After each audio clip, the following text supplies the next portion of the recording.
L'étude anatomique de la cheville va nous permettre de découvrir une articulation superficielle et contrainte. Elle est superficielle car entourée uniquement de tendons et de ligaments. Elle est ainsi accessible naturellement à l'examen clinique. Mais elle est aussi contrainte. Les extrémités inférieures du tibia et du péroné vont venir s'emboîter à la façon d'une mortaise dans le tenon astragalien. Après les repères cutanés, nous allons analyser sur une dissection les différents plans. Tout d'abord le plan antérieur avec les extenseurs, puis les plans latéraux avec le ligament latéral interne, externe et les loges rétromalléolaires.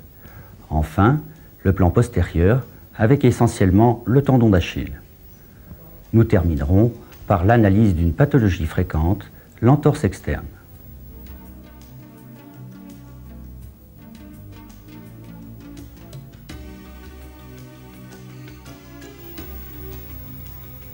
Les principaux repères sont les malléoles internes tibiales et externes péronnières, très superficielles, ce qui explique la fréquence des complications cutanées en cas de fracture. À la partie antérieure, une série de saillies soulève la peau, dont la plus interne et la plus visible est celle du jambier antérieur. Le pouls peut être palpé en dehors du jambier antérieur. Entre chaque malléole et les tendons extenseurs existe une fossette prémalléolaire correspondant à l'interligne articulaire.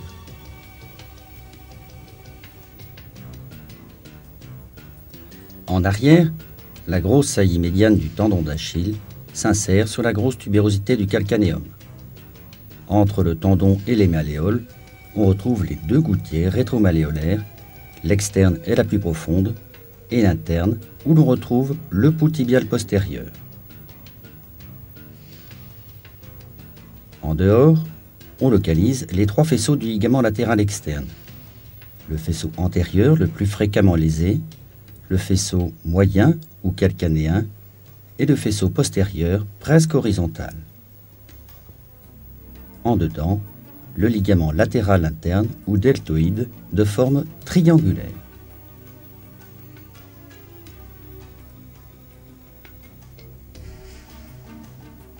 Le tissu sous-cutané, parfois siège d'œdèmes importants, draine par un lacis complexe le retour sanguin aux veines saphènes. Il contient des nerfs sensitifs importants. En avant, les deux branches terminales du musculo-cutané venant du sciatique poplité externe. En dehors, le nerf saphène externe contourne la malléole en arrière.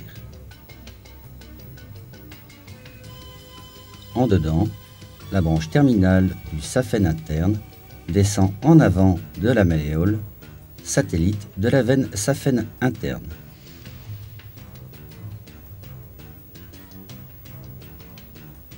L'aponévrose antérieure du coup-de-pied est tendue entre le péroné en dehors et le bord antéro-interne du tibia. Elle est renforcée à ce niveau par le ligament fondiforme ou ligament annulaire. Il s'agit d'un épaississement qui va créer des coulisses fibreuses de réflexion pour les tendons extenseurs. Ce ligament s'insère en dehors sur la grande apophyse du calcanéum et bifurque en deux branches constituant un Y couché. Sous cette aponévrose, on retrouve les tendons extenseurs. Le jambier antérieur, le plus volumineux et puissant, se fixe sur le premier cunéiforme. Puis, l'extenseur propre qui se dirige vers le premier orteil. Enfin, l'extenseur commun qui vient se terminer sur les 4 derniers orteils. L'ensemble de ces tendons sont entourés, à ce niveau, d'une gaine synoviale. Le plan vasculo-nerveux est le plus profond et chemine contre la capsule. Il se situe entre l'extenseur propre et l'extenseur commun. On découvre l'artère tibiale antérieure qui va prendre le nom d'artère pédieuse et le nerf tibial antérieur.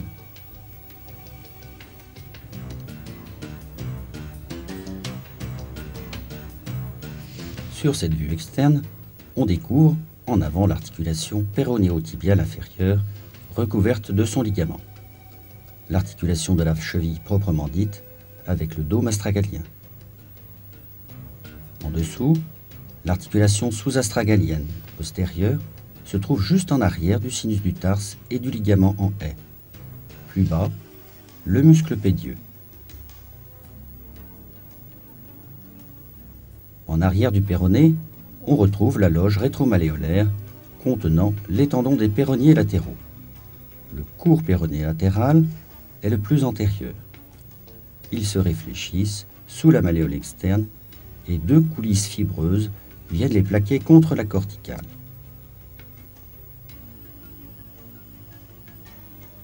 Lors de traumatisme, la gaine des péronniers peut être lésée. Les tendons se luxent alors en avant de la malléole. N'assurant plus leur rôle de stabilisateur de la pronation, une correction chirurgicale doit être envisagée pour éviter des phénomènes d'entorse à répétition. En arrière, on retrouve le puissant tendon d'Achille qui s'insère sur la grosse tubérosité du calcanéum. Il est séparé de la face postérieure de la cheville par un tissu cellulo-graisseux dense dessinant un triangle. Le ligament latéral externe comporte trois faisceaux indépendants. Le faisceau antérieur ou péronéo-astragalien antérieur est tendu de la malléole externe au col de l'astragale. Le faisceau moyen, péronéo-calcanéen, plus vertical, se fixe sur la face externe du calcanéum. Le faisceau postérieur, très épais, est presque horizontal, vient se fixer sur la face postérieure de l'astragale.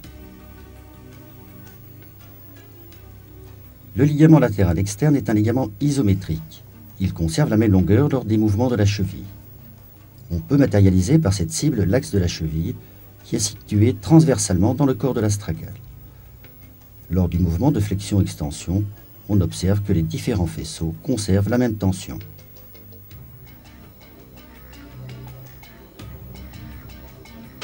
La loge rétromalléolaire interne contient le tendon du jambier postérieur qui coulisse dans sa gaine. Plus en arrière, on retrouve le fléchisseur propre du gros orteil et le fléchisseur commun des orteils. Entre ces deux tendons chemine le paquet vasculo-nerveux tibial postérieur. Après avoir relevé ces différents éléments, nous découvrons le plan ligamentaire superficiel. C'est le ligament deltoïde de Farabeuf. Il est triangulaire et s'épanouit en éventail, prenant une large insertion inférieure sur le calcanéum jusqu'au scaphoïde en avant.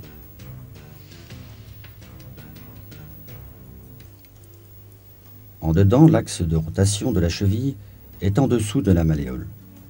En extension, les fibres antérieures du ligament sont tendues, tandis que ses fibres postérieures sont relâchées. En flexion, au contraire, les fibres antérieures se relâchent tandis que les fibres postérieures se tendent. Cette disposition non isométrique limite ainsi l'amplitude articulaire. Le faisceau superficiel recouvre le plan profond. Il est nécessaire de le réséquer. Le faisceau profond est court et épais, tendu entre la malléole interne et l'astragale. Il est résistant et il est plus fréquent d'observer un arrachement osseux de la malléole qu'une rupture du ligament lui-même.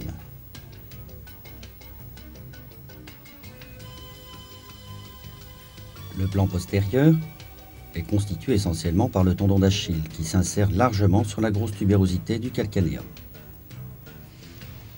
Après avoir réséqué le tendon, on découvre la face postérieure de l'articulation tibio-tarsienne. En dessous, l'articulation sous-astragalienne. Enfin, on retrouve le faisceau moyen et postérieur du ligament latéral externe.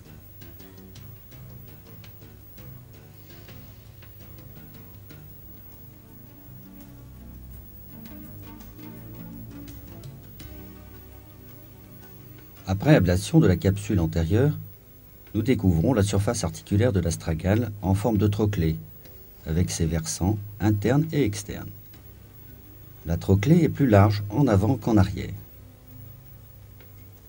Sur une vue supérieure, on retrouve bien cet aspect d'élargissement progressif de la poulie astragalienne.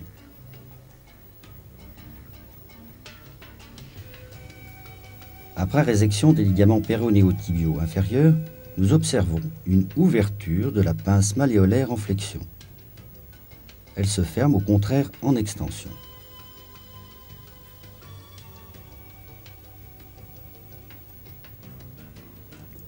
Reproduisons le mécanisme de l'entorse externe.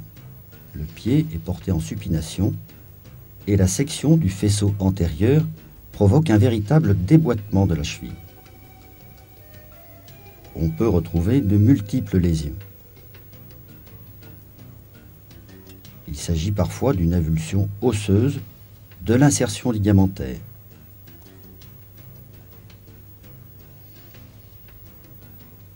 On peut aussi découvrir une fracture ostéochondrale du bord interne de l'astragale par phénomène de cisaillement. La cheville n'autorise que les mouvements de flexion-extension. La flexion atteint 30 degrés et l'extension 40. Au-delà, l'articulation médio-tarsienne prend le relais. Le mouvement de la prosupination se réalise dans la sous-astragalienne. La circumduction associe les deux mouvements précédents. La plante du pied peut être orientée dans toutes les directions pour s'adapter aux irrégularités du terrain. La connaissance des structures anatomiques est indispensable pour une bonne compréhension de la physiologie de la cheville. Sa pathologie est fréquente en médecine sportive et nécessite un traitement adapté. Le choix entre la chirurgie et le traitement orthopédique ne pourra se faire qu'après une bonne analyse des lésions anatomiques.